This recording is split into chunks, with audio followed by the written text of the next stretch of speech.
Most of all, we have to look at our withholding tax system in this country that has a higher tax rate for onshore earnings than it does for offshore earnings. And I'll just give you one example of how this works. We've got here the Securities and Exchange Commission report from Pfizer on June 30, 2022.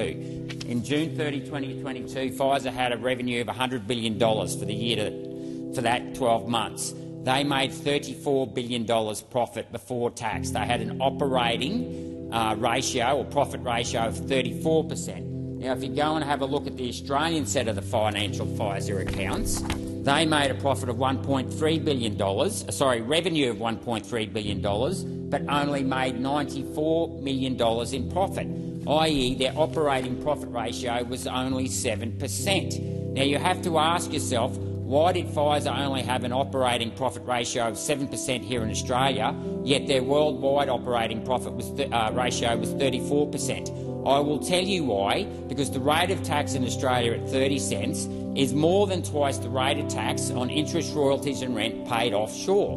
So what Pfizer has done, and we can see this, the trick the way you read these accounts is you go into related party payments. And if we go to the back of the accounts, you will see that there is a outstanding figure to Pfizer Ireland, Pfizer Service Company Ireland, of $1.1 billion. Now, why would they actually pay Ireland $1.1 billion for services? Because Ireland only has a company tax rate of 10 cents.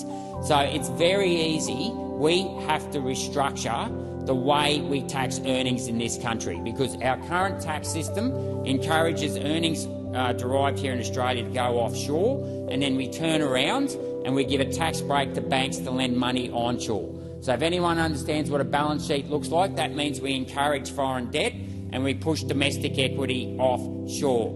Now, let me tell you something. Debt is slavery and equity is freedom. If we want to make sure our children grow up in the prosperous country that we grew up in, that our forefathers built for us, we have to reform our tax system.